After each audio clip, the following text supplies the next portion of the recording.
Welcome, folks, inside the numbers with the People's Pundit. I'm your host, Rich Barris, the People's Pundit. Don't forget, I don't do this enough, and Laura yells at me every time I don't. Don't forget, if you like the videos, to go ahead and hit the like button and share. All right, just for people who may have missed it last week, Mondays are 2 p.m. Eastern Daylight Time for What Are the Odds? Sometimes we're not exactly sure whether either Robert or I can put it together. We do once a month and it's on the books. So last week I talked about moving this on Monday to just 2 p.m. All right, instead of noon, although I love the noon time slot. I really do. But it makes it easier. And today was day one of school for the little chicklins again. So they're back to school and they have a lot of extracurricular activities. Moving some stuff around like this will help me out. So Mondays at 2, I guess, unless I give you guys a heads up. There may be a day when I don't, and I apologize for that. But it looks like Monday it's just going to be easier to start at 2 p.m. Eastern Daylight Time. All right, let's get right into this because I don't know how much time I have. Over the weekend, I got a little pissed, especially on Friday. It was very clear that there was an attempt by Murdoch Inc. to make a narrative that there was some kind of a bounce out of the debate for some of these candidates. And, that they even relied heavily on one campaign in particular's own internal polling, which has been an outlier the entire cycle. Unbelievable compared to the rest of the media. We're not talking about a few point difference. We're talking about inexplicable differences that are just simply unbelievable. They don't even match there are two pollsters, one for the PAC, one for the campaign. They don't even match what leaked from the other pollster that conducted work for the Super PAC and appears to have been conducting work as well for another candidate, because that Super PAC is not run by or controlled, well, supposedly, by that specific candidate. We're talking about Never Back Down and DeSantis' Super PAC. If they wanted to, they could jump ship to Tim Scott at any point, which is what a lot of their donors would like at this point to see happen. All right. And the reason why it pissed me off is because privately I'm polling California and Texas for clients who told me, go right ahead and share what's live. At first, I said, I'll just take the damn heat. And I normally don't do that. But because they don't know, just by me putting it up on Twitter, they don't know who it is, who it's for. But everyone said, no, do it. Go ahead. Because the truth is, the prediction from us last week was that largely Vivek Ramaswamy is probably going to continue to rise until they can find something that sticks on him. However, he is capped unless he breaks into the more traditional evangelical vote, the more traditional self-identified conservative vote. He's doing better with moderates and suburban voters in our national poll last week than DeSantis was doing. In California and Texas, which do have significant moderate shares of the electorate for a Republican primary, that's exactly what we saw. We saw Trump well into the 50s with a commanding lead. Both states have winner-take-all provisions. Thanks to the work of a few, including myself. California remained that way instead of attempting to change the rules after the game and lying about it. Trump had a commanding lead, but Vivek, it was in second. And it maintained that. We saw no indication that any of the other candidates were going to catch up to Vivek in second place. And what do I mean by second place? I mean, like, Trump is at like 55, 56 in Texas. I think he was at 54 in California. Vivek is at like 16, 18, ballpark in that range. And then you have DeSantis at like between 8 and 12%, depending on the state, in single digits in some states. So then we decided in the weekend we were going to poll Florida as well. Because number one, I love Florida. All right. It's my jam. I'm a Gator through and through. And I have been polling Florida successfully for many, many years. So I like having my say in Florida. I know where every vote in that state is. I know, bottom line is we've outperformed others when it comes to that state. So, and to me, if you're going to have this, throw lawfare at them, set a trial date the day before Super Tuesday, all this crap that we have never seen, unprecedented level of election interference in this country, all being cheered on privately by his opponents and the big donor class and party leaders. And now, frankly, I have been told that they directly spoke to John Sununu or Chris Sununu about talking to his Secretary of State about getting him off the ballot. And that was actually something that was pitched by a former Trump ally who also, I guess, feels that they weren't treated well enough or something without the man being convicted. And even if he is convicted, to remove him based on the 14th Amendment before the high court has their say is just anti-American. All right. No, I guess Republicans who and moan all the time about Democrats no longer supporting basic bedrock principles, rule of law, innocent until proven guilty, I guess they don't care either anymore. Republicans are frauds. And that's why today, waking up today, Monday morning, looking at the polling numbers and looking at the atmosphere of the election, I have to be honest and tell you that Joe Biden, even though he is a historically weak president, he should be beaten, not easily, but beaten. And then, by the way, the Emerson poll just came out, showed Trump actually gained post these indictments and everything else that has happened. And the post mugshot, he gained. He's now up by 2 against Biden head to head, and with the someone else generic, and he's up by 5 when you add Cornel West to the ballot. In some of these states, we are seeing that it does help Trump a little bit to have Cornel West, but in Arizona, and I'm not sure how it's going to be in Florida yet. It's unweighted. So, I don't like to make proclamations until things are processed and weighted and done. By the way, you'll see we conducted 100 and something interviews by phone today. Again, we're not quite done, but I want to show you what we are seeing in those phone interviews. All right. There will also, of course, be registration screens. Voters are being told, listen, it's a close primary in Florida. So if you are not a registered Republican, you have this much time before to get registered, or else you're not eligible to vote in the primary. So we have to close some of those screens. But I took a real quick look at some of that, and it appears that it would help Trump anyway. Listen, if they removed, I would, going back to Biden, finish my thought. I have to say today, Monday, August 28th, Joe Biden has 2023, despite all of his vulnerabilities, which are historic. He has the best chance of being reelected. Emerson poll aside, everything, we see in the polling aside, than he has had all cycle for this very reason. Republicans are too stupid and too corrupt to be a effective countervailing force against the Democratic Party in national politics. They are too stupid and too corrupt to realize or care that if they do this, it is the end of their party.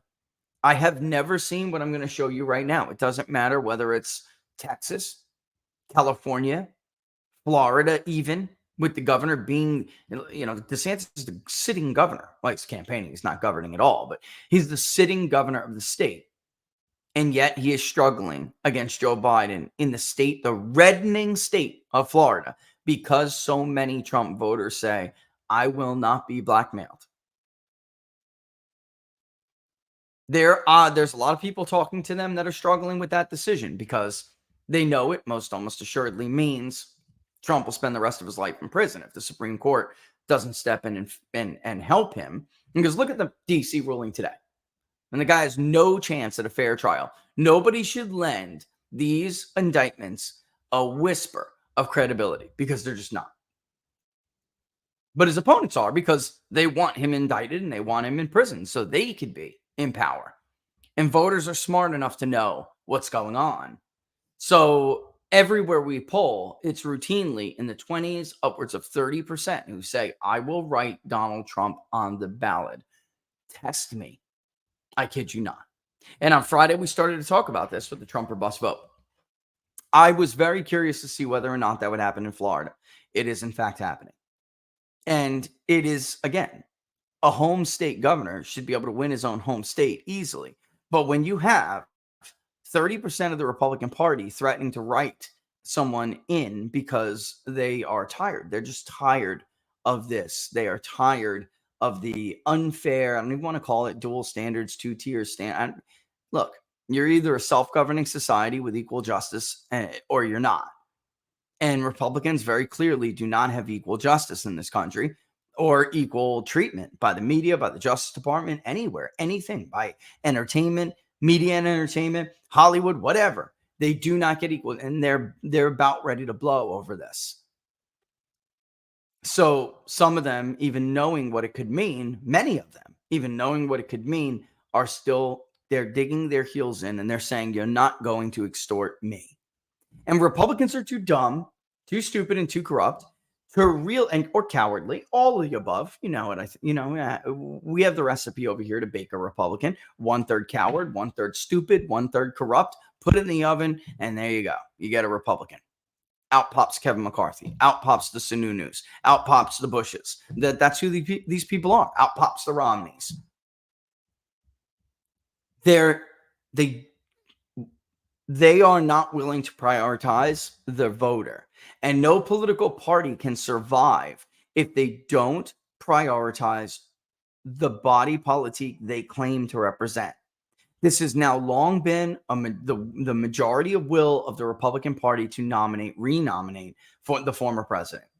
And not only have they pulled out all the stops, worse than 15 and 16, way worse. But they've decided to break institutions, to jeopardize the rule of law, and voters are just done. They're over it. In Florida, they're so over it that Trump is way ahead of Joe Biden in the state of Florida, and DeSantis is not. If we take out, there's Laura, if we take out those voters to shrink the electorate down to the real, and remember, we do have to do these screens still, but if we do, the turnout falls so low that Joe Biden could win the state of Florida. And I tell people all the time, because I had some big name personalities calling me yesterday, but he just won by 19 points.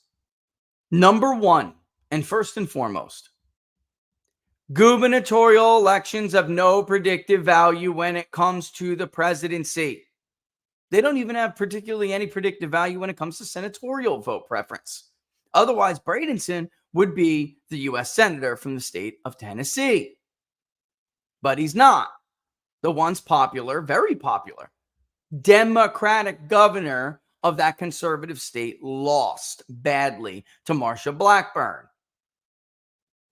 Larry Hogan, super popular Republican governor in the state of Maryland, would have zero chance of beating Joe Biden or any other Democrat in the state of Maryland running for president. Mitt Romney won the state of Massachusetts and was the governor there. Mr. Turnaround Agent got crushed by Barack Obama in his own state that he governed. And by the way, he beat Martha pretty comfortably, 5 points, something like that. Chris Christie, who won re-election in New Jersey by 20 points, would have no chance to carry the state of New Jersey in a presidential election, even if he didn't leave office with a 9% approval rating. And I could go on and on and on. Mr. Baker, a very popular Republican governor in the state of Massachusetts, had he been the nominee this upcoming year, he would go on to get crushed in the state of Massachusetts. Gubernatorial elections, particularly one at a midterm, when you're missing millions of voters, do not have predictive value. It doesn't matter that DeSantis easily won re-election because one, and first and foremost, gubernatorial elections don't matter. Partisan preference and the rigidity of a partisan voting index isn't at all that rigid in a gubernatorial election where local politics matters. That gave life to Tip O'Neill's "all politics is local." He was really talking about gubernatorial elections. That's the only place it holds up to empirical scrutiny. 2, he would not have been able to win by that margin if he didn't get Trump voters, especially Trump voters that were new Trump voters in the southern part of the state, particularly the Southeast, where he won Miami-Dade. Right now, he'd lose Miami-Dade to Joe Biden. Donald Trump would carry it. He would lose it because a ton of Hispanics are telling us, "No, I'll write in Donald Trump." By the way, there were newly naturalized citizens, which is why Trump did so much better in Miami-Dade. Newly naturalized and transplants in South Florida from that when 2020 came up. They were an injection for Trump into the electorate. So he'd lose a few points with white voters in the central and northern parts of the state that he did better with in 2016, but it wouldn't matter because he did so much better with Hispanics in South Florida. That's what happened. And then in the 2 years, 2020 to 2022, you could clearly see population decreases for the first time in over a decade, in South Florida, in Miami-Dade.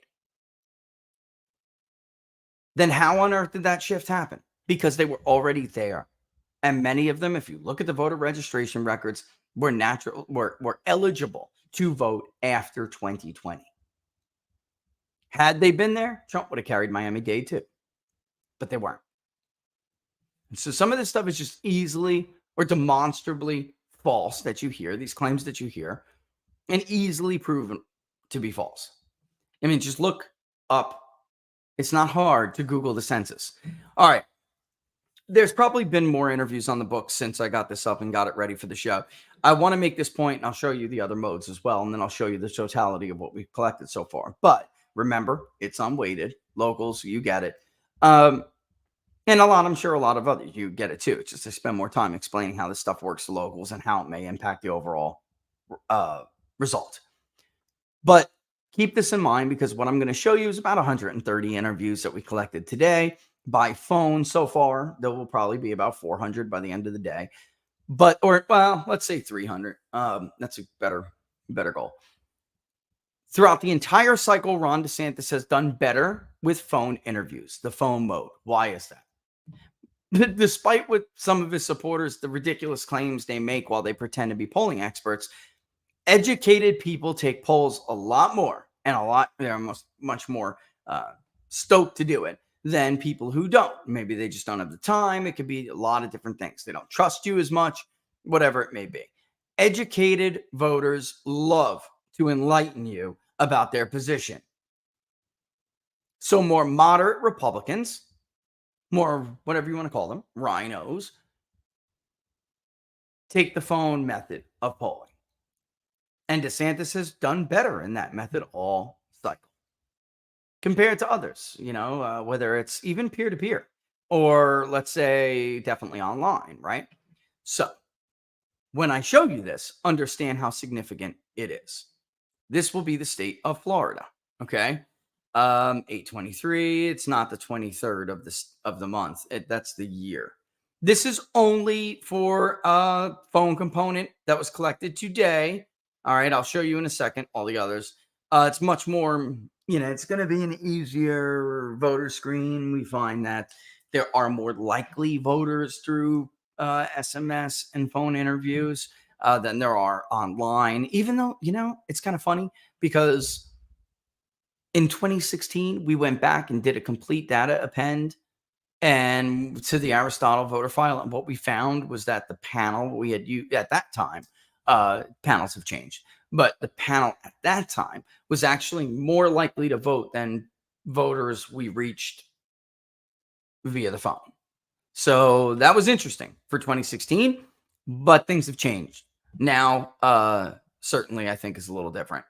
However, online, I would argue, you can reach some people online that will never take a phone poll, Never.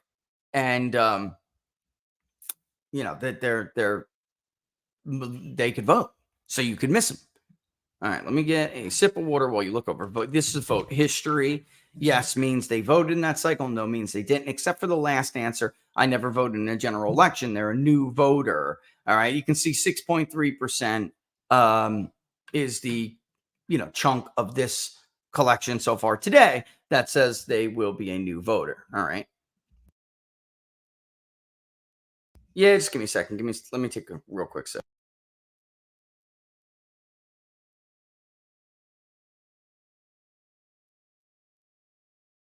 Can you not hear that when I say that, Laura? You always yell at me. Oh, okay. She's calling me Rubio. I thought you were yelling at me. All right. So about 128, so almost 130 responses overall. Most of them, 93% of them voted in the midterms. 97% of them voted in 2020. 86% of them voted in 18. 91% of them voted in 16. So you can see it's this is a high likelihood to vote, the sample. Looking back, who did you vote for? It's a little bit more Republican, although I know some people would say that's not true. It will round out. You will see. There's definitely going to be more Republicans voting in Florida than there is going to be Democrats, without a doubt. Florida thinks the country is definitely headed on the wrong track. They're not the right direction. All right. This is approval for Joe Biden. I want to stop right here, though, because I just want to show you something. Again, remember, DeSantis had been doing better in phone interviews. Here's the Republican primary today. Now, I could update it to see how many have been collected since then. Let me look. Probably not that much. Maybe 20 more. 25. All right. So it was just like as I started the show. But 25 more have been logged in. Let's see how much it has changed. I wonder how much it has. Now, Trump is not doing that well in the online component. And when all is said and done, I'm going to go ahead and project that it's going to be somewhere around, he is just holding that lead. I'm going to project that Trump will be somewhere he may be at 60%. He may be 50, definitely 55 to 60%. And Ron DeSantis will probably be in the neighborhood of, I don't know, maybe 20. So there have been 2 polls conducted since we conducted our last poll in Florida about a month ago that showed Trump leading 53 to 31, something like that. So we had like a 20-point lead ballpark. This will be at least a Trump plus 30. The other 2 polls that came out since we had Trump plus 20 clearly showed that Trump has gained and that DeSantis has fallen some. Trump has gained some. That is definitely the case, and we're going to see that happen here. Now, in the state of Florida, and Joe Biden is doing very well. I'm not surprised at that at all. The state of Florida is going to be a tough place for Kennedy in a Democratic primary to make any real gains. I don't see it. All right. You may notice that I would write in whomever was that candidate is 31%. When I went back yesterday after the interviews for the phone were conducted, and I can't do it yet, but when I went to look at it yesterday, it was overwhelmingly Donald Trump's voters. And now with this one, we're talking about a sample of like 3 and change probably at this point altogether.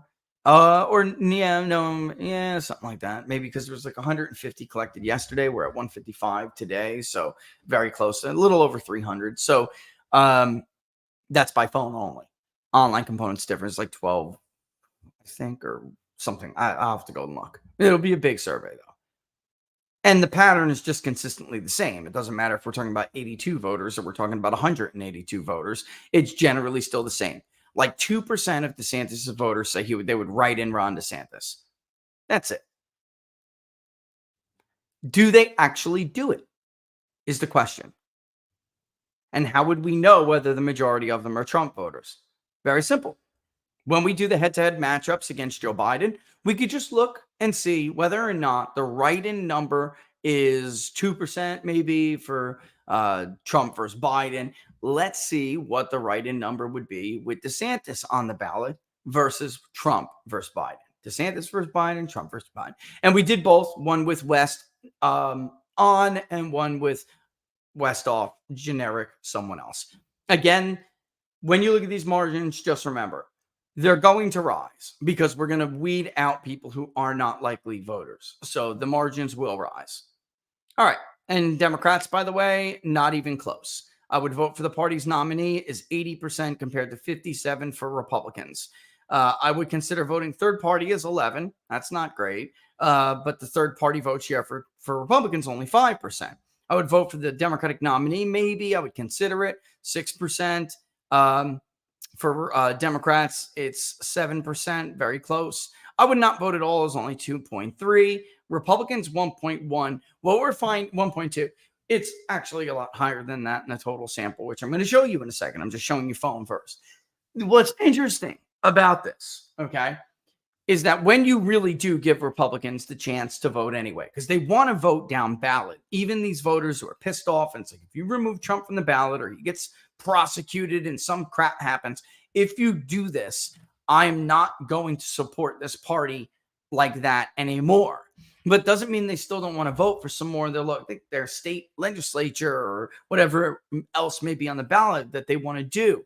So when you give them the choice to write in instead of not vote, well, then you can see that it clearly goes to that instead of not voting. Same is true in Texas, same is true in California, and the same is true in nationally, which we went over last week. So you're looking at a big state that contributes a lot to the popular vote. If they really do this, then the Republican nominee, not named Donald Trump, I'm telling you, is somewhere in the ballpark of 50 million votes. It's a disaster. Anyway, let's look at Biden versus Trump. You can see Trump is absolutely annihilating Joe Biden in the state of Florida. All right.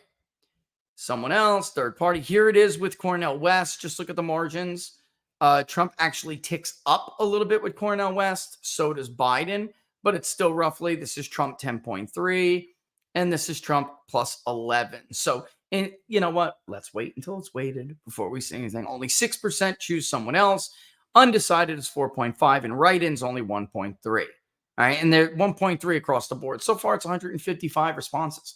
What is 1.3? 2 write-ins. That's it. Now let's look at DeSantis. Oh, dear God. Same 155 people. Write-in 13%. 13%. By the way, when I checked before, there was like 1 Pence, I think. And the rest were Trump. That's without Cornel West on the ballot. Weighted, DeSantis would take maybe like a 1-point lead. Yesterday, I'm not going to lie to you, folks. In yesterday's collection, DeSantis was up by a single point. Trump was up by 8. He's expanded his lead so today, or at least in the sample today. And when those samples are together and aggregated and then processed and weighted, he'll probably be somewhere in the middle. But this is a very real tight race in Florida because so many of Trump's voters say abbafanco. All right. And for those who don't speak Italian, I'm not going to translate that. Here's with Cornel West in the race. Didn't really change anything. Still 13% say they'd write him in. Not a big deal. All right. So it's the same damn thing. This is not good, Republicans, for you. You are committing national suicide. So to the idiots, sweater vest wearing morons in New Hampshire, you're not only killing your own party, you're gonna kill the two-party system. Or actually, you're gonna force the voters to kill the two-party system. Let me put this as plainly as I possibly can. If you remove Trump from the ballot, the voters are going to remove you as a national political party.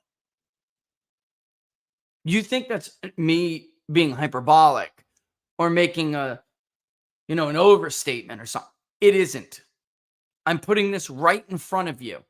You think it's much better with the rest of the sample? It's not. Let's go ahead and look, shall we? Or did I just scroll down and show them that, or was that which one are they looking at? Yeah, the 155, right? Which was here. Okay. Here is Can I combine yesterday and what was collected today? I can, of course. Which shows, DeSantis doing a little bit better from yesterday, but hold on one second. Let me make sure I get everything right here. Democrats from yesterday, 2%. I would write in my own. 26% Republicans saying I would write in my choice. Trump ahead pretty significantly, and DeSantis and Biden basically. You know what? You know what? Let me go ahead and online is always different because we have to weed out the non-likely. It tends to be like that online. The likely voters are going to shrink more than the phone component. Let's see. Where are you? Combine these responses, pop it up, and let's re-add it to the screen. Promise me you won't look until we get to where we're going. Promise me. Promise me. Let's go to Democrats real quick. I would vote for. Oh, and by the way, this entire sample is the overall. When we asked them, who did you vote for in 2020? It is Trump almost by 5, so very close to the roughly 4. He almost won it by. So just remember that. There are new voters. It's a little higher than the phone. It's like 9% or something like that. But some of them, again, will have to be weeded out. That will cause all the margins to rise. But the point being is, among those who voted in 2020, it's pretty close to the actual result. Now, there'll be newer voters, and Trump is carrying those newer voters. Let me just make sure you guys are seeing the right thing. You are. So this is Republicans. If your candidate, if so-and-so does not receive the Republican nomination, what would you do?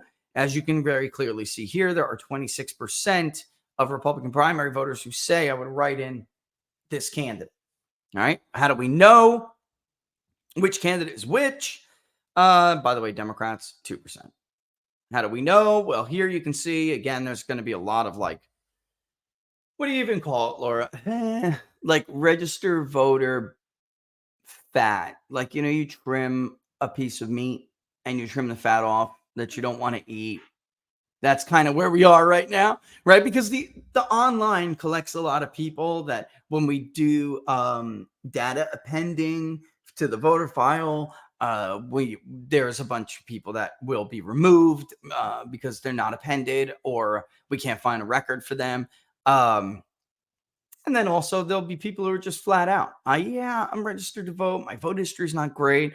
I don't know if I'm going to vote. Those people will be gone. And when that happens, then Biden goes to like 38 and Trump goes to like 48, something like that. That's what we saw on the phone because phone has a lot less fat. Is that a good analogy, Laura? That's a great analogy, right? All right. So you can still very clearly see here, though, that Trump is up by 7 in this one as well. And only 1.7% say they would write somebody in. Here we have Trump up by 8 with Cornel West in the race, so it does him a point better. And here we have Ron DeSantis and Joe Biden, again, basically tied with the number of people saying they will write someone in, almost triple the other hypotheticals. Almost triple.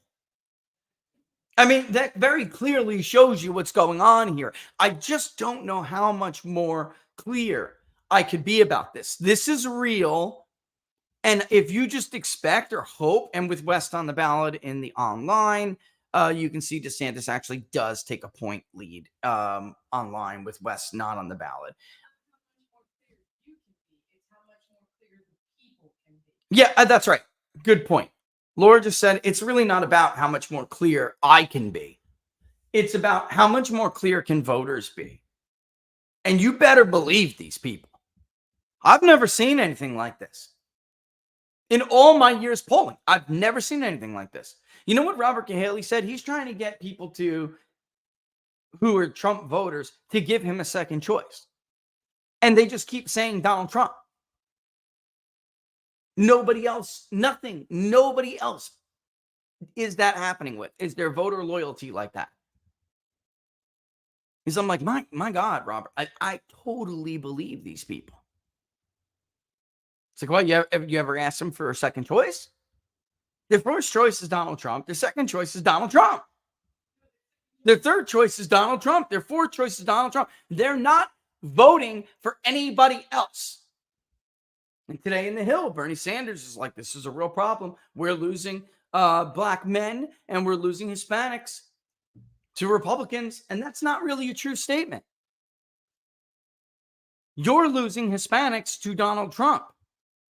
You're losing young African-American men to Donald Trump. Have there been many TikTok videos saying the ghetto is with Mike Pence? The ghetto is with Nikki Haley? The ghetto is with Ron DeSantis? Now we got your back? No!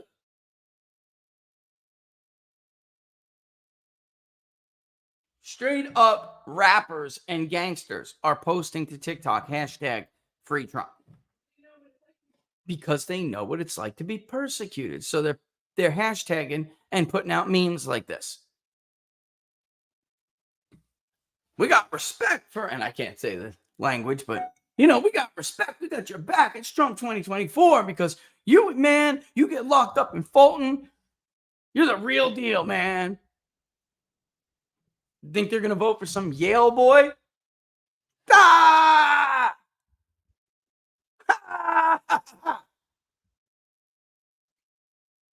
Out of your mind. You don't like pundits. You know, like in Israel, like everybody's got to serve in the Israeli army for like 2 years.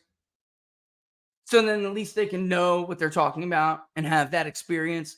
Political pundits should have to spend time with people they claim to know so well that they can predict their behavior. Now, I'm telling you right now, they should go to a ghetto. They should have to spend time with different people. You think you know Western Pennsylvania? Go to Western Pennsylvania.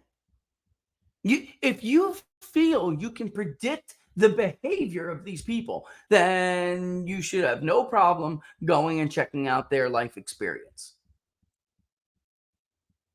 I think I'm probably the only political pundit in the history of political punditry that has ever been to the ghetto in Atlanta.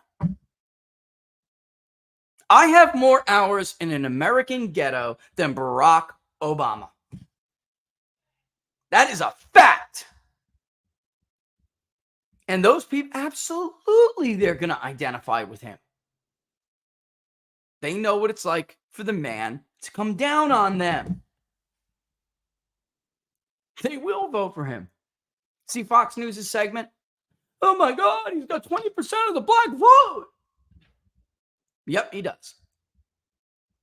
We had, in our final poll in 2020, Biden +4, we had Trump at 12%, exactly the percentage the National Exit Poll Consortium project conducted by Edison Research pegged in the final variation or revision of the exit poll for Donald Trump. 12%. 19% of black men, 9 or 10% of black women, something like that. Or 8% of black women, 19% of black men. For a grand total of 12, because black women are always more of the electorate, the overall black vote share than black men are, although that can change. Depends. He can definitely get 20%. He absolutely can. I think people are grossly underestimating this. And I'll tell you what, you can afford to lose some postgrads if you turn the juice up with non-college whites and non-college voters, period, but non-college whites, and you make your coalition less white. Max out turnout and your vote margin for among non-college whites, and then get 19% of the black vote. It's a wrap. It's a wrap. 26% in Fulton County. Think anybody's coming close to 26% in Fulton County? Are you out of your minds? Have you ever been to Fulton County? Nobody else is. And I told Bernie, Bernie, put your mind at rest. Because these idiots are dumb enough to remove him from the ballot. And then you have nothing to worry about because they're not going to vote for anybody else. They'll go either back to the Democratic Party or they won't vote at all. But they sure as hell are not voting for Nikki Haley, Mike Pence, or Ron DeSantis.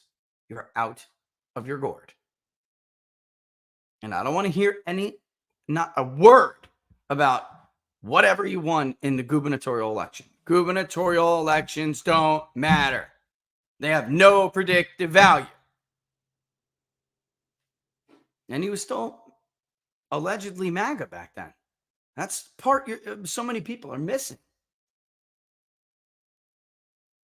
He wasn't viewed as the guy who privately cheers on the deep state and the administrative state and the police state for indicting and trying to imprison Donald Trump.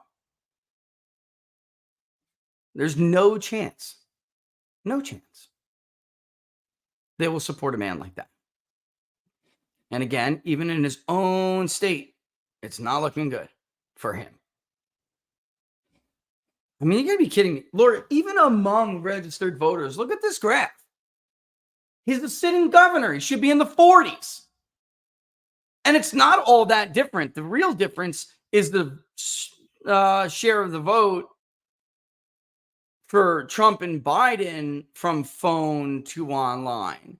So on the phone, Trump is at 50% on the phone overall, even combined. 300 and whatever responses at this point. He's at 50.1 or something like that. And Biden's at like 40. I'm trying to look for it. With West in the race, or 50.3. And Biden flat. So that actually doesn't change all that much. He's polling consistent. That's very consistent. With 1% write-ins. Well, 13% write-ins on this. This is just absolutely outrageous. He's a sitting governor. I don't know what else to say. It's getting to the point where I'm going to be honest with you guys. There's a part of me, and I don't want the country to go to a one-party system. I don't. But there is a part of me that wants to see Republicans get absolutely destroyed. They deserve it. They don't listen to their own voters. Say what you want about Democrats, but they champion their own voters, don't they? Of course they do. They represent their own voters, don't they? Of course they do. Republicans don't. And you simply can't survive as a party if you don't have a constituency. And that's what they're hell-bent on doing. Go ahead, you have something to say? Yeah, it's like what we were talking about yesterday, actually specifically, that sometimes some things just need to be completely broken in order to fix it and not put a Band-Aid. I know we were talking about the market. Yeah, like the but Whig Party. it's Yeah. all applicable.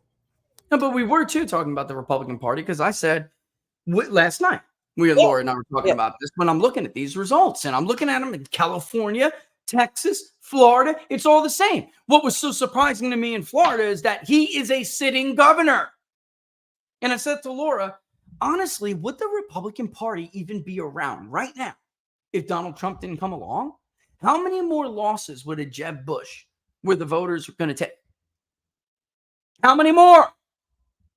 How many more Mitt Romney landslide losses were they going to take? How many more John McCain landslide losses were they going to take? With the ancient memory of George W. Bush barely winning re-election 0.7 of a percentage point in Iowa. Like, how long was Karl Rove and Jeff Rowe going to keep that grift up? And my very simple submission to Laura was, I don't think the Republican Party would be a party right now. I think they would be fractured or turned into something else. They don't actually have a base. They don't have anything. They have maybe in all honesty, it's only like 10 to 15% who really, and it's not even true because when we poll, it's very clear Trump's base is stronger for him. The party base is stronger for him. He's still getting 90, 89% of the Republican vote. Joe Biden is getting like 80 to 85 of the Democratic vote. So he still consolidates most of those people. So let's just call it 10% that absolutely hate America first, holding hostage the other 90% of the party. Like, how long do you think that would have continued? And I'm telling you, without Donald Trump to come around and surprise win, I don't think that would be there. I don't think it would be here right now. I think it would be something else. Would it be America first? I don't know. Donald Trump is the one who came around and really defined what America first Republicanism, which is a return to the roots of the Republican Party, because they were always, I don't want to say protectionist on trade, but certainly believed in tariffs and the use of tariffs, not only in normal economic policy, but as trade negotiation tactics. They did it all the time. America first is not a slogan Donald Trump made up. That is the Republican slogan from the 18th, first half of the 20th century. They lost their way for a really long time. Democrats dominated for decades in the Congress anyway. Calvin Coolidge was like a very much an America first kind of president. And they lost their way. And they got stomped after Nixon. And Nixon was a realist, but he certainly didn't have all America first policies. I think Nixon gets a bad rap. Watergate is like nothing compared to what politicians do today. He is always spoken about with this stain on him because of Watergate. But if you look at his policy of his presidency, he didn't want to police the world. He didn't want to continue Vietnam. Democrats started that war. Nixon said, we have to end that war, but we have to do it in a way where we're not a national embarrassment. Like, I can go home with a black eye, but I'm going to need some cover up, you know? And at least, like, you know, a crafty line like, oh, but he loves me. I mean, these people are just so dumb.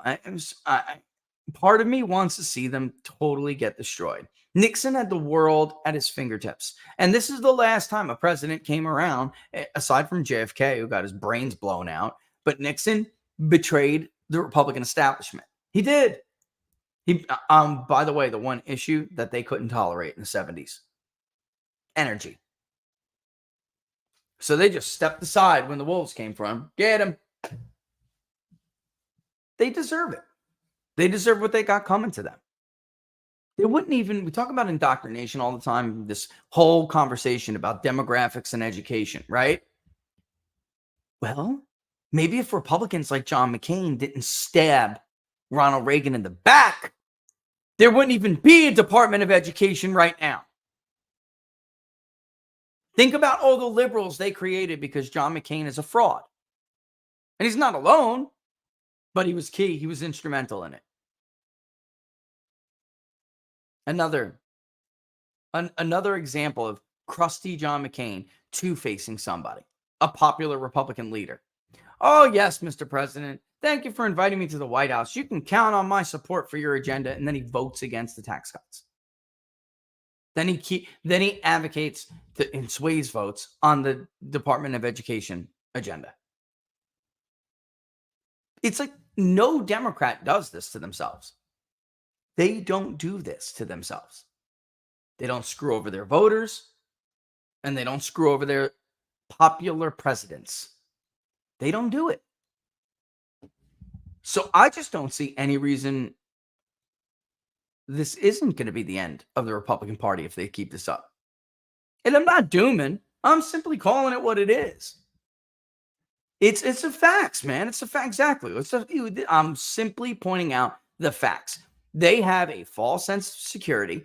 They think, what? This is going to be a two-party system in this country forever, and this country is going to be around forever. Like, we're exempt from the rules of history and the laws of nature, and nature's God. We're special like that? No, what made us special was our adherence to basic principles, the rule of law, property value, personhood, this new concept of citizenship that we created in a world of subjects. And we gave these citizens voters sovereignty.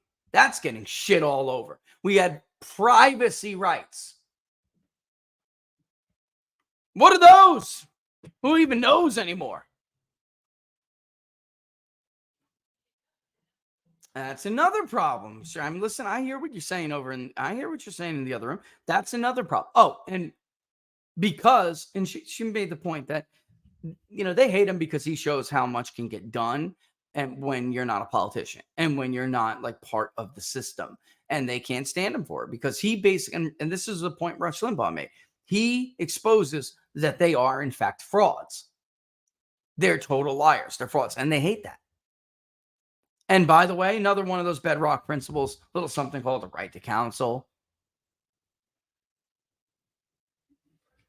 the presumption of innocence, client-attorney privilege. We're not special that we're exempt from the laws of nature and nature's God and history. What made us special was our adherence to those principles. And see them get destroyed because they deserve it. You don't hear, and folks, I used to tape a lot of these conversations, and I do have transcripts. And maybe I should just read you some transcript stuff, which I can export. Even phone, it's text to speech, or vice versa, speech to text, both. And I can take what somebody's saying in a phone interview and read it to you.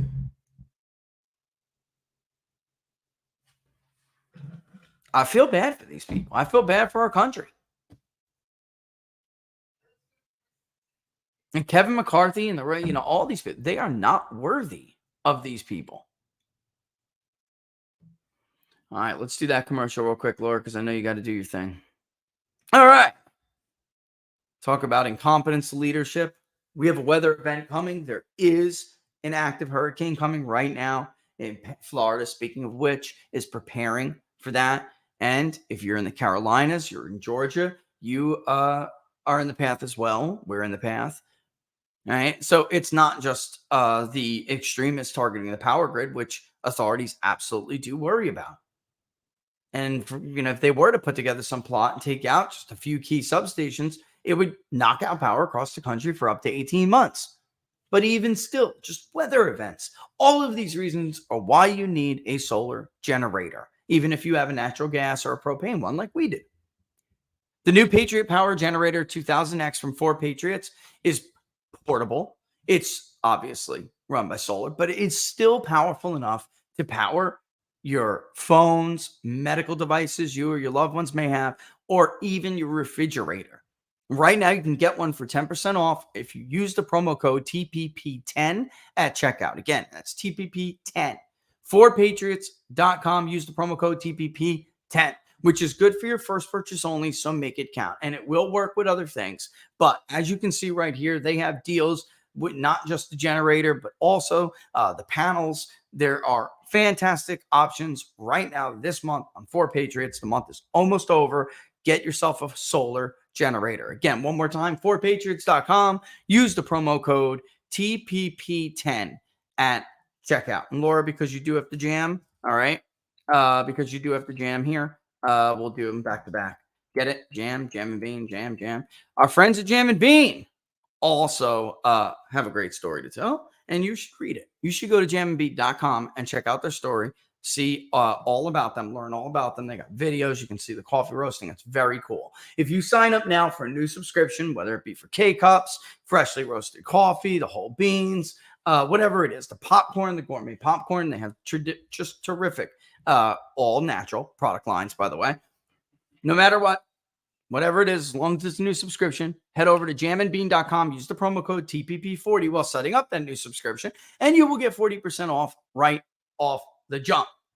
And when that subscription renews, you're still going to get 10% off. All right, so go check them out. jamandbean.com, promo code TPP40 at checkout. I'll tell you what, my son was so stoked we re-upped on that medium roast because it is still such a full body, bold medium roast, which when I'm done here, I think I'm going to brew myself one. Or Laura, before you go, if you would be so kind, that would be great. Unless you don't have time, then, you don't have time. One more time, jamandbean.com, promo code TPP40 at checkout. We have a lot. Laura and I are going to be running around like chickens with our heads cut off. Our children have lives now. Oh, my Lord. My eldest went off to high school today. My little baby girl went to middle school. All we have is Roro left in the nest, who will be going to pre-K next year. Time moves by so fast. Time moves by so quickly. Better enjoy it while you can. Seth, if you're watching, I saw the birthday. You just had your birthday and your kid did something wonderful for you. That was awesome. Happy birthday. We were saying this the other day on Twitter. It just happened so quick. You know, it's like 1 minute, bam, you blink and it's gone. This one's doing band, this one's dancing, the other one's dancing. I remember, like, I had to get a Saturday morning cartoon in this weekend because it hit me. I remember I saw, maybe some of you know this, but it's Disney. They're running out of ideas. And when my son was little, they still had some really creative, good ideas. Like a show like Gravity Falls, super creative. You can see the artists in these people, but there's always like nuggets for parents to understand things like political um, references. And I noticed the movie Phineas and Ferb, The Second Dimension, or something like that. And I'm like, man, I'll grab my kid and we're gonna watch. It was early in the morning. I was like, man, I'm gonna grab that and we're gonna watch that because it was just dynamite. And I remembered when he was like this big. And that movie came out. I used to love Phineas and Ferb because they're so creative and they're so smart, and it was like a healthy program for kids and their imaginations. Now it's all crap. It's just garbage. It's just stupid stuff. I feel bad for these kids now. Anyway, they humored me and watched it with me, and it was cool. You know, while I had my cup of coffee. All right, let's get into some of this. KC985 has a question. You and Rich get access to every state voter rolls, but many are not open to the public. How can ordinary citizens help scrutinize these rolls for fraud in 2024? That's a really good question, and I think this is by design. The reason we have access is, of course, because we are a business. Now, what most do, there's a few places you can go. I mean, you would have to buy it yourself. The more you commit, record polls you commit. Like I just pulled 100,000 from Florida to poll Florida because maybe I want like 1,000 responses. I use the 10% rule, even though it can be a little bit more at times, or 50,000 I'll pull. I think it maybe was 50 for 500 responses by phone or something. I have to go back and look. I just pull like crazy. But you commit to, I'm going to pull this many records over a 12-month period. What are you going to do per block?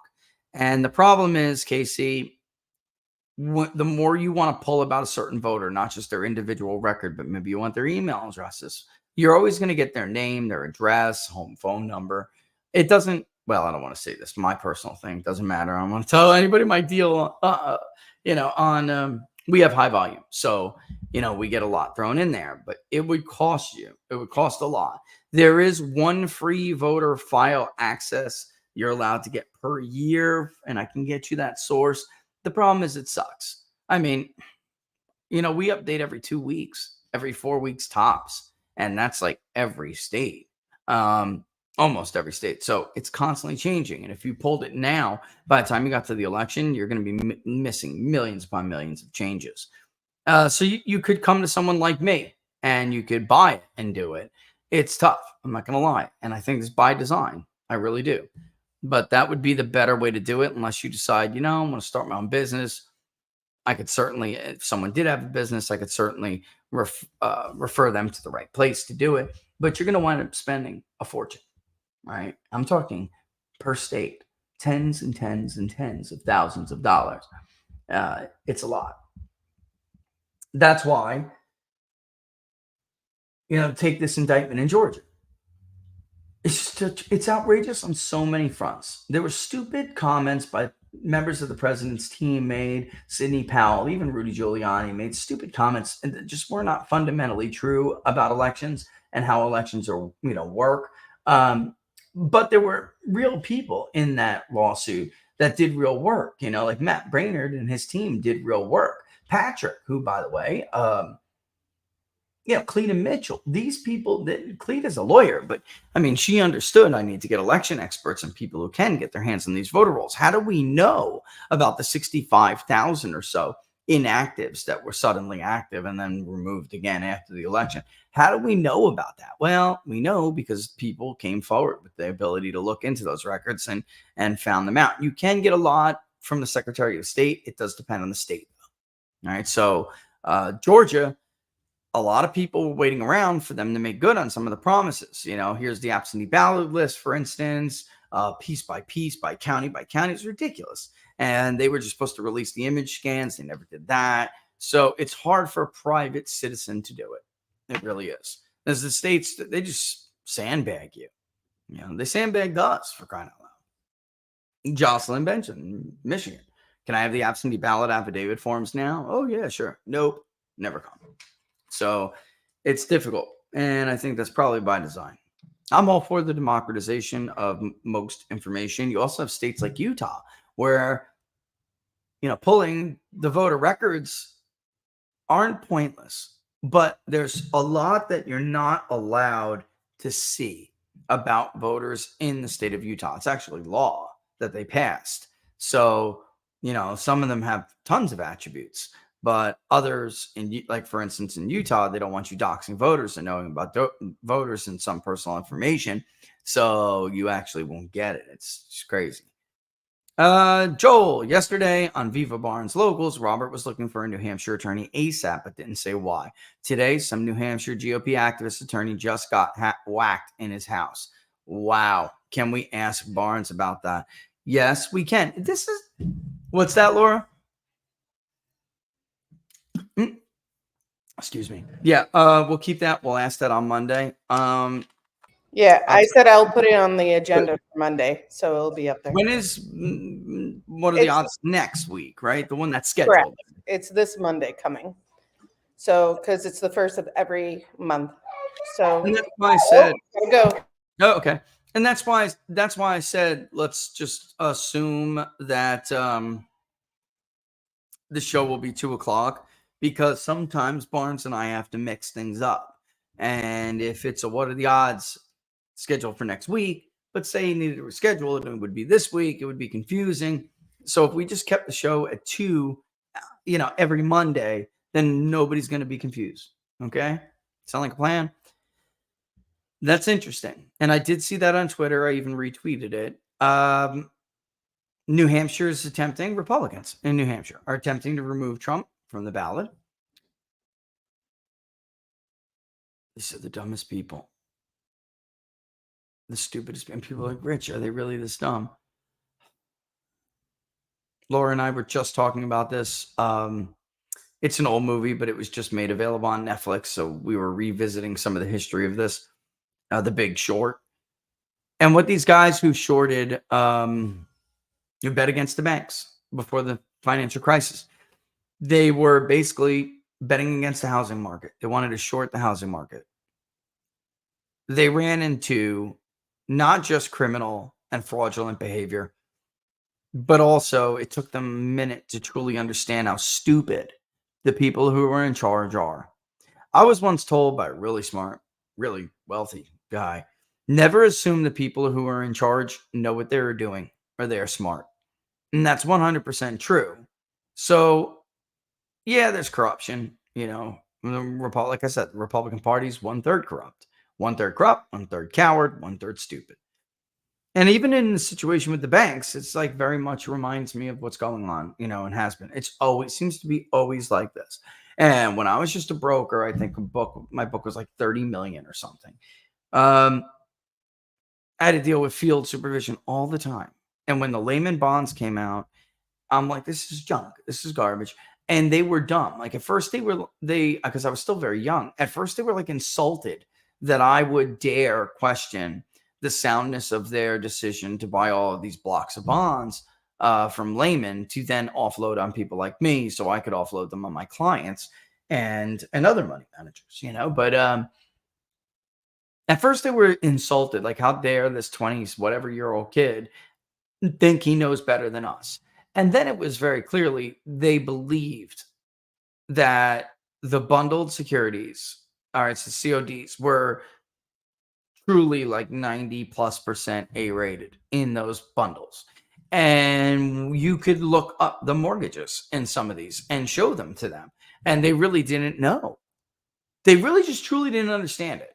And experts, it doesn't matter if it's politics, it's in finance, it's in parties. It doesn't matter. They pretend to use these big words so they can try to pull the wool over your eyes and make you think that only they can do what they do. And it's a lie. It's total grift. The truth is they're stupid. I have no doubt that those idiots in New Hampshire think they'll survive this. think that they could remove Trump from the ballot and get away with it, and that it won't do anything. Voters are going to be blackmailed. And I've heard this out of the mouth of DeSantis's donors. That's how I was not surprised when the New York Times leak happened. I knew what the strategy was. I already told you what the strategy was.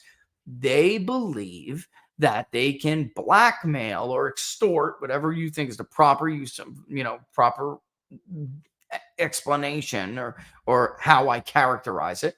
They believe they can do this to voters and that they're going to get away with it through blackmail or whatever. If you don't vote for us, then you're handing the country to Joe Biden and the Democrats, and Donald Trump will spend all the rest of his days in jail. Is that what you want? You have no choice but to vote for us. They don't listen. It's not that, obviously not that they don't care, but I'm telling you, enough of these voters will not be blackmailed. A lot of them. And they're too stupid to understand that. Believe that. Now, are they corrupt too? Of course. But don't ever assume the people in charge know what they're doing or are smart.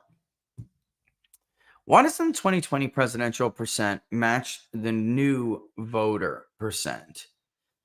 I'm not sure what you mean by that. Why doesn't the 2020 presidential percent match the new voter percent? Presidential percent. I'm not sure what you mean by that. Well, let's pull up what you're talking about, number one. And then I imagine you're talking about the phone component, right? Not all of it. Let me just refresh and see where we're at for today with gathering. Since I've been talking, we're at what, 155 before? 185? Guys are doing a good job. It is going to take me a little bit of time to process. Let me just get in before I get to your question. It is going to take me a little bit of time to process, unfortunately, because new person screw up. There is a very simple way when you're doing interviews to import regional data and then see if it matches. Now, somebody could be giving an interview and them not be in the particular area where they are a registered voter. So you or will be eligible to vote and or vote. So that has to be reviewed. And, if that's the case, you have to use the data you have for them on record over the geolocating data that you could pull from them, which is terrifying what we know about you the moment you pick up the phone or click on a link. But that's usually boom, boom, boom, real quick, minor adjustments and move on. If you don't import that, then I have to go through and for, I want to say 100 or so interviews. It took me a minute. I didn't catch it right away. It was only after I went to go review some of the work that was being done did I realize that particular person did not do it. So I'm going to have to just assign their region in Florida instead of knowing it automatically, because we know it. We normally know it automatically, and you can very simply pass that through as a URL variable or whatever, depending on the mode. And unfortunately, or if you're doing it by phone, you can at that moment do it.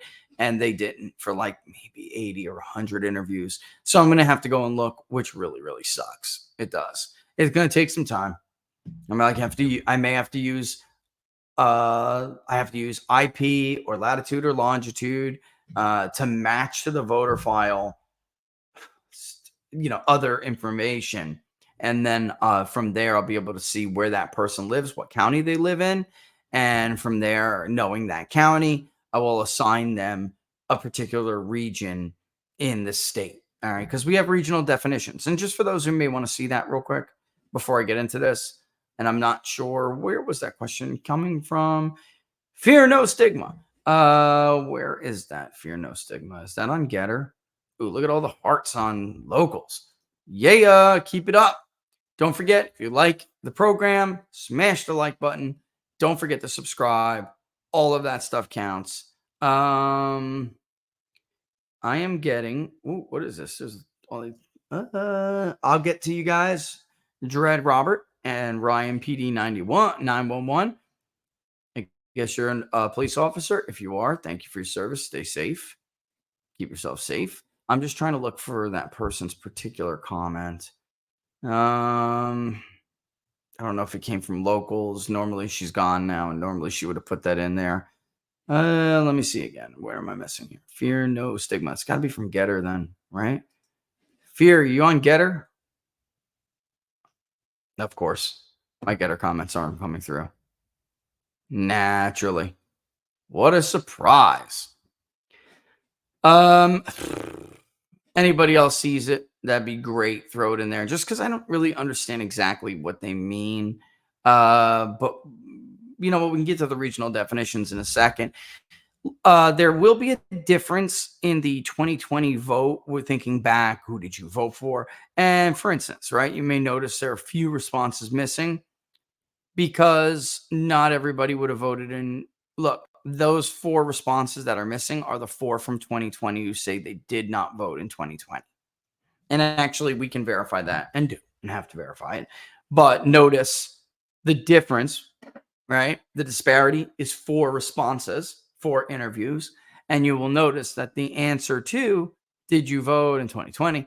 4 were gave the no. I didn't vote in 2020. So there's a reason why the overall sample size doesn't match the 2020 vote.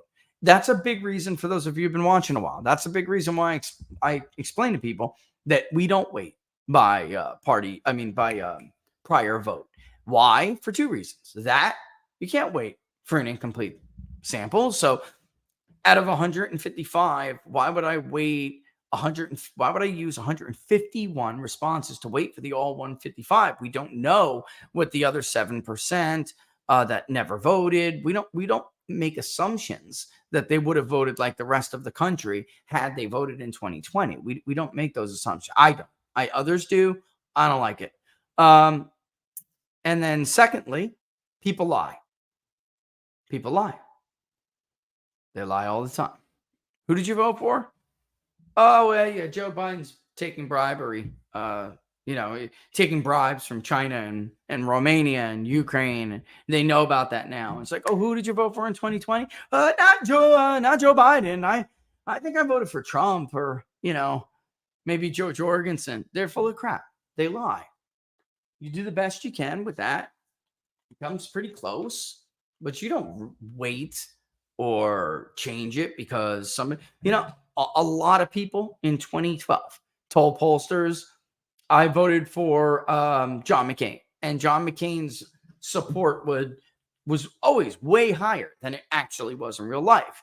That's because people regretted voting for Barack Obama. So they would lie to the pollster and tell them that they voted for John McCain when they in fact did not. Make sense? Anyway, let me just see. Why doesn't the 20% match the new voter percent? Yeah, I guess that's probably what you mean. Why is it only 151 responses in this versus 155 for all the interviews? And that, if I'm right in understanding what you mean by this question, that's why. Because not all of them voted in 2020. And there will be new vote. There will be some people who voted in 2016 but didn't vote in 2020, or people who voted in 2022. Well, actually, there's not many of that, but it can happen. There's overlap for sure. Most of it though comes from the new vote, and I wonder about the voter. Likely to vote is 4%. Certain is 96. God, these numbers are so high. On the online component, that's much, much different. Let me just see. I'm curious. Yeah, way different. So certainty to vote, 78.7. Likely, 14.5. Unlikely, 3.7. Certain not to, 3.1, which is screened out. They get screened out off the top. But they aren't in these graphics. So what you see is everything. What did I say again? Regional definitions, right? Yeah. Let's look at regional definition. I may have to go back to build to show you that actually. Yeah, in order to show, well, I could just read it to you here. Yeah. Let me go to, nah, let's not read it. Let me show you. Regional definitions are the panhandle, right? which is the first one there, I believe. Or no, it's not. It's going in order. That's right.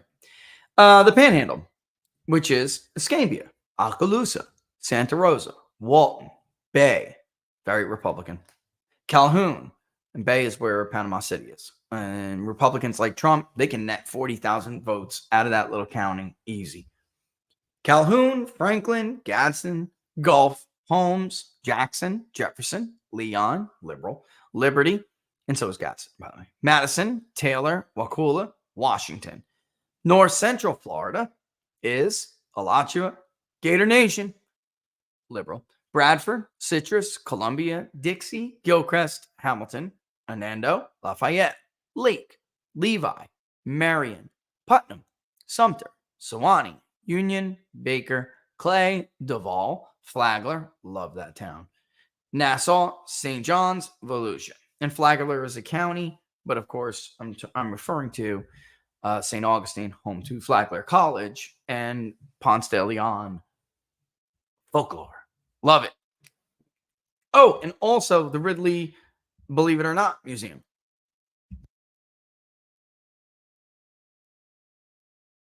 There's so much to do in Flagler. You know, when I was young, a youngin'. I wasn't even that young. It was after I got out of the military and I wanted to go back to college. I was done with finance. I did. And I used to do these like DJ gigs. But I would have to bring my wife because I went to one in Flagler and it was, I remember, I'll never forget the boss. He was such a prick. He's like, listen, this has to be a younger guy who's not, you know, entirely ugly. You have to go and do this. And I'm like, what is it? You know, and he's like, no, you know what? Just follow the directions. And here's the time. You got to do this. And because I did DJ and I also, you know, as you guys know, also played, but I like to DJ a little bit. Anyway, he sends me there and he's like, if you do good, they're going to like sign up for, they have all these events coming up in the year. And so do a good job. And I'm like, all right. It's a sorority for Flagler College. It was awful as a married man. Awful. And I had to bring my wife from then on out. Awful. I'm like, you couldn't have picked a single man for that gig? For the love of God, I got news for you. I'm bringing my wife, every damn one of them. So you can sign them with that stipulation if they're all right with it. And they were. They actually were. Orlando, Atlantic Coast, which is Brevard, Orange, Osceola, Seminole, Indian River, Martin, Okeechobee, Palm Beach, St. Lucie. A lot of Republican votes there, but there are also Democratic votes in like places like Orange. The Tampa Bay area. 3 counties, Pasco, Pinellas, and Hillsborough. Southeast Gold Coast, Miami-Dade, Broward, Palm Beach. That's it. But again, a lot of votes. And this is, Trump, make no mistake, this is Trump's strength. I just curious where Trump is with Hispanics, not only overall, but in the most recent ones. His Hispanic vote was really the key to his overperformance and why he was doing so much better. Like, I think he had 60% of the Hispanic vote the last time we polled this. And it was just unbelievable how much more he got. They said they voted for Biden by about 1 point in the overall. They're overwhelmingly going to vote in the Republican primary this time. And Trump is just under 70% with them. I mean, just insane numbers. Ron DeSantis is getting 8%. That's it. Biden is winning them in his primary, 62.3. They are heavily write-ins, though, for Trump, 35.3%. That's huge. And even though in this particular sample, they say they voted for Biden by 1 point, which, again, when weighted for geography, probably will shift that up a little bit. But right now, they're going for Trump by 11 in the state. And with Cornel West, they're going for Trump by 10. So 11 head-to-head, 10 with Cornel West. Against Ron DeSantis, they're going for Biden by 4. Again. And with Weston, they're going for Biden by 5. Very, very, very disappointing considering 42.6% say they are Republican. only 31% say they're Democrat, 27% say they are independent or something else. So very, very bad underperformance by Ron DeSantis with that group. And in a state, again, they love to brag. He just won re-election in by 19 points. And again, that's because president is different, much, much different. Let's look at the Southeast Gold Coast real quick. And I know you're not seeing any of that. I'm just curious. What is it with Hispanics here in this question response?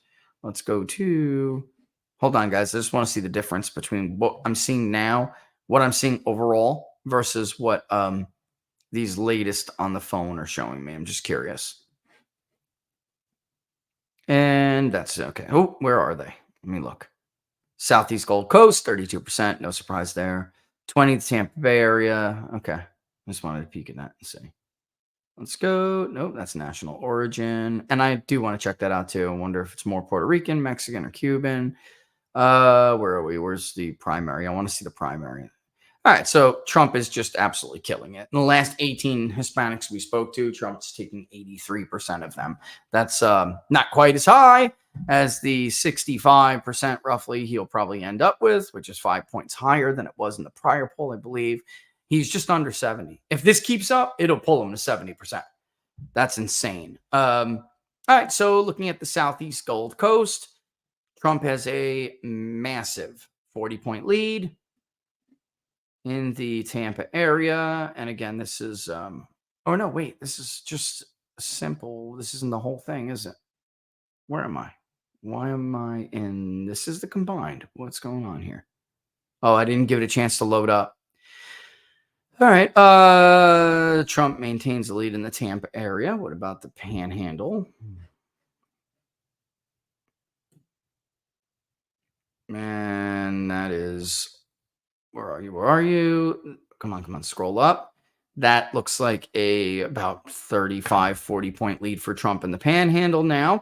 That's a big deal because the Panhandle was kind of close last time. There are a lot in the Republican primary. It makes up more than the 8% that it makes up in a general election because there are more disproportionate votes there. But because of the Miami area, the Gold Coast in general is getting more Republican, there will be a lot of votes there now as well. But it doesn't hurt. So you have Gadsden and Leon, where DeSantis did better than Trump. So Trump's strength from like Liberty to Escambia, particularly in the Panama City area, which is Bay County, his strength there was pitted against DeSantis' strength, where the capital is, of course, in northern Florida, right? So Gadsden, Leon as well, the two liberal areas in what is still considered the Panhandle, even though it's really not traditional Panhandle, but it's considered. That's what made it closer last time. It is not close this time at all. All right, Southwest Florida, Southwest mid Florida. That is, where are you? Man, that's also almost a 40-point lead for Donald Trump. This is a bad poll for Ron DeSantis. This is the worst possible thing that you would want to see happen if you're his pollster and looking at these numbers. It's about the same margin in Orlando, Atlantic Coast. Did I do North Central Florida yet? Where it's like Marion County and Alachua County. That's like a 23-point lead for Donald Trump. So again, more modest, but damn, that's all I got to say about that. Damn. It's an absolute bloodbath. Norm, do you think if Nixon wasn't pardoned and was impeached, would politics be like it is now? What a great question, Norm. You know, what a great question, man. I suppose it would have mattered what the outcome was of that. You know what I mean? Like, you're saying had it happened, it would, had it been, had it happened and that's it. That's a really good question. Looks like Nikki Haley got a vote. Look at that. Nikki Haley got a Hispanic vote. That's something new. Norm, I think that maybe it would have, there's two ways you could look at it. Because you could say, well, then they would have normalized it sooner, and we would have seen maybe even a worse back and forth, tit for tat, impeach mine, I impeach yours. Or it could have set a standard, a much, much higher bar for impeaching presidents. Something could have happened where it would not have gone well for those trying to impeach Nixon. And it could have been a cautionary tale. Like inevitably it was for Republicans in the 90s trying to impeach Bill Clinton, where it ended up being a cautionary tale because Republicans overextended. And I think that is clearly what we're seeing here. I do believe, while in our poll, Trump ticked down a little bit nationally, in the states, he's still rocking it. And there doesn't appear to be any real threat to his general election viability. Quite the contrary, actually, when you poll these states in specifically. He's probably going to be a few points stronger than he was in June against Joe Biden.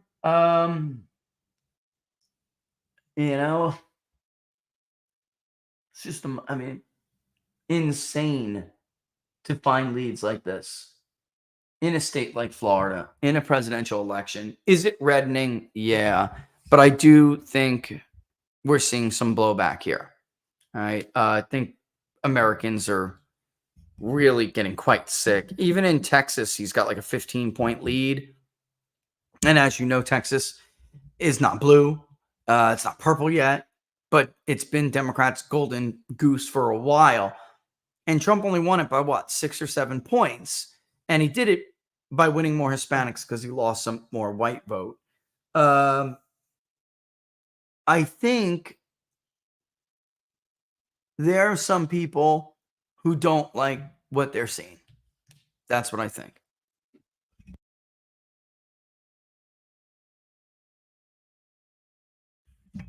And sorry, I'm over here just listening. Let me wrap up the last few questions because I do have one kid home and it's his first day. So I just want to make sure he's all right. Everything went all right.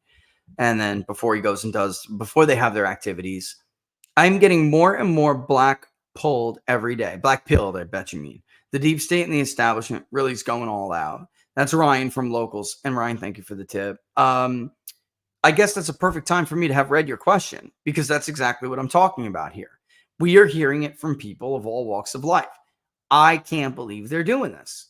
Everyone knows, especially from minorities. Like, everyone knows what they're seeing in these communities. They know what it is, and they don't like it. And they feel that maybe they can't give the system an FU, but he can. And if they support him, together they'll give the system an FU. Dread Robert, would other governors look better, I wonder, versus Biden, i.e. Kristi Noem, Glenn Youngkin, Greg Abbott, Kemp, etc.? Is this a sign of Ron's campaign or an only Trump can beat Biden? Only Trump can beat Biden. We have asked about other candidates. Tim Scott, in a few places, polled better than Ron DeSantis by a little bit. He did, but nowhere near Donald Trump because that write-in vote, they're not really budging.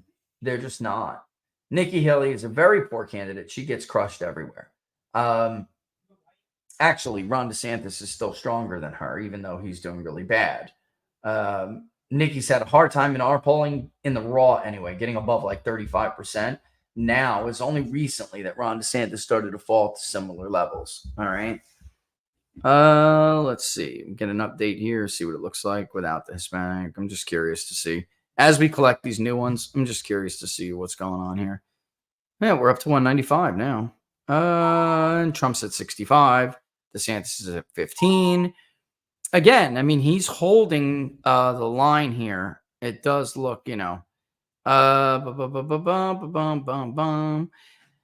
So I mean, look, I don't think it's just Ron, although I think that Ron DeSantis is getting more unfavorable as time goes on. And listen, if what someone told me turns out to be true and some reporter confirms that, I think Stinchfield is right.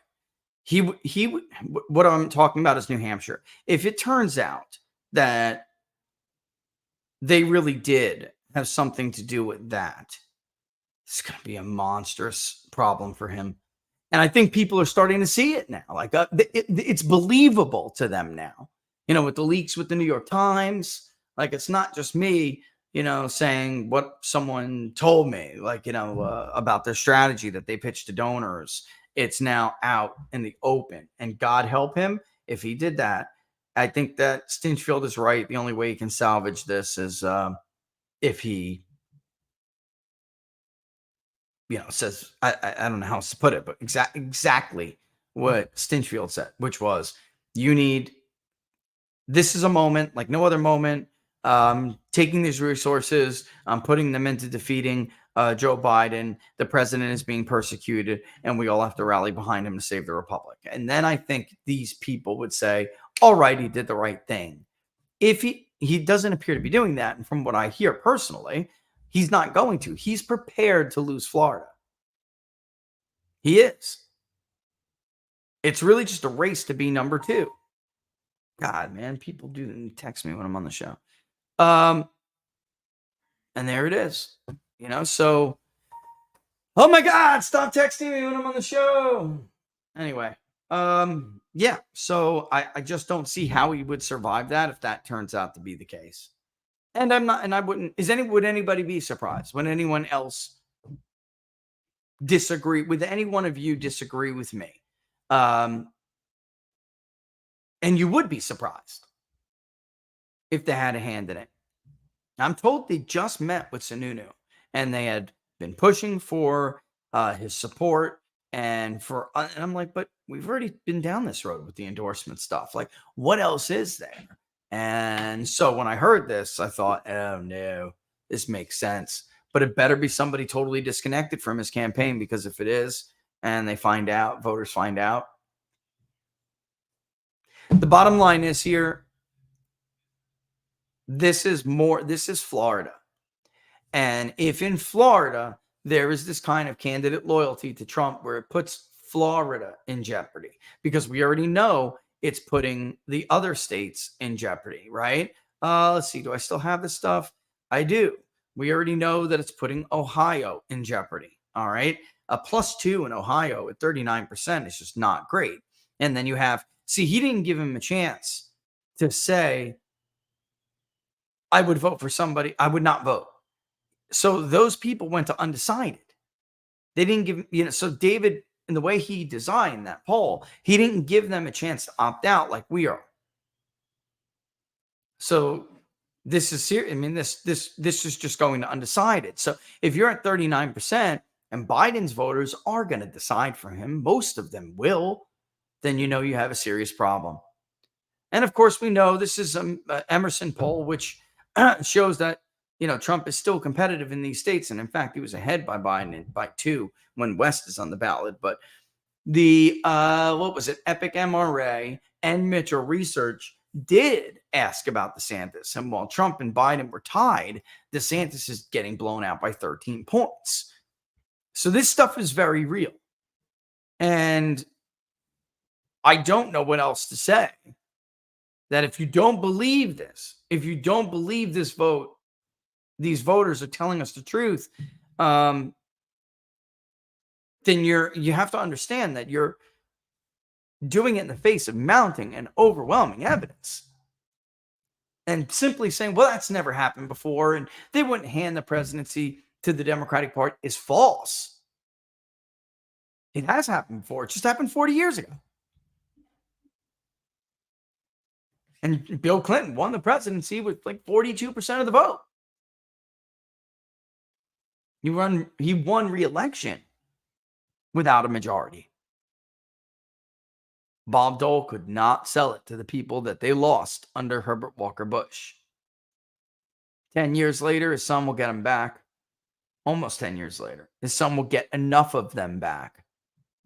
Almost 10 years later. You can't afford that this time. If you're a Republican or you claim to be a conservative, You can't afford that this time. There will be no Democratic president who triangulates and pivots to the center because he hears the voice of the people when Newt Gingrich takes over in the 1994 Republican Revolution. In the 2026 revolution, it'll be too late. And it wouldn't matter anyway. Republican Congresses no longer mean anything. Democrats continue with their agenda. They continue. They Charlie Mike on, man. Doesn't matter to them. All right, let me go see my son before I got Steve Bannon. I'm opening up for the top of his show at 5 p.m. Sean Parnell, I'm going to do, I think on Wednesday, which is roughly the same time frame. I would love to say, I don't know how long I'm going to be on War Room with Bannon talking about this because I need to reach as many people as possible. Like the show, share the show. Because, and share the polling results that we've released so far. You'll get more soon. You have got to share this with everybody. Listen to these idiots on Fox News. Listen to them.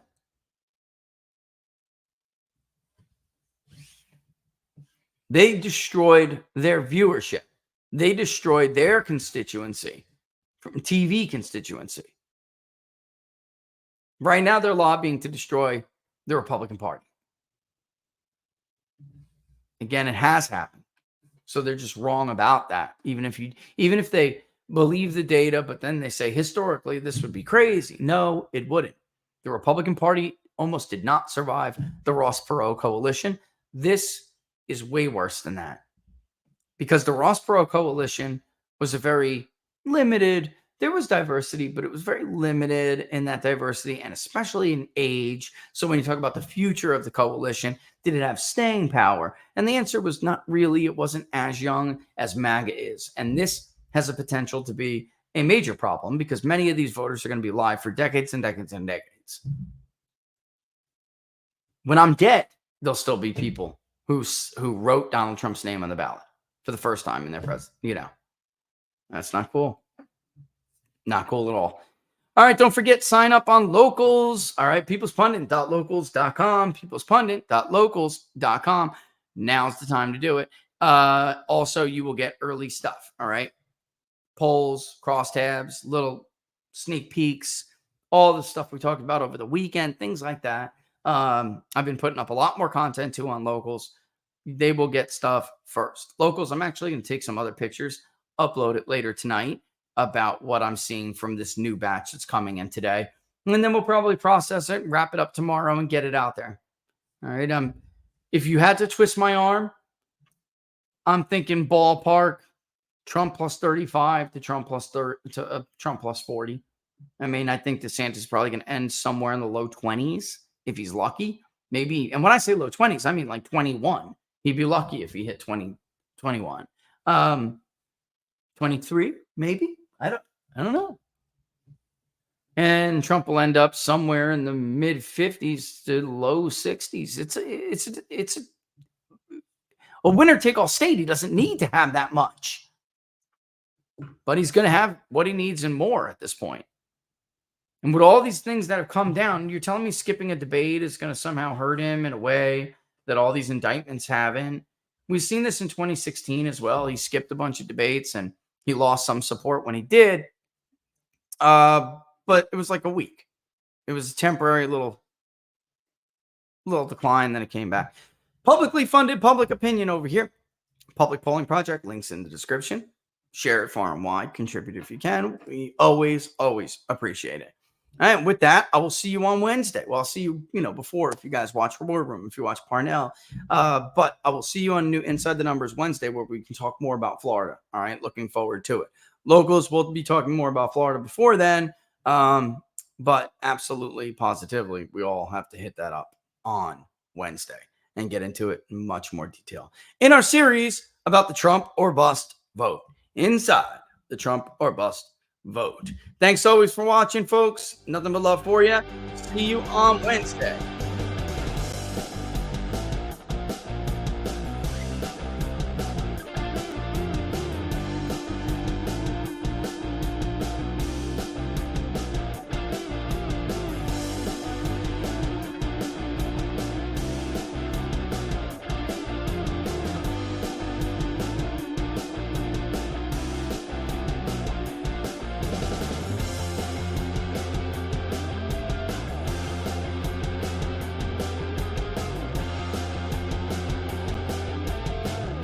Yeah, let me just say, Cynic, they would have to write a rule like they're trying to do now, where they can unbind the electors in the event somebody is charged with sedition or something like this.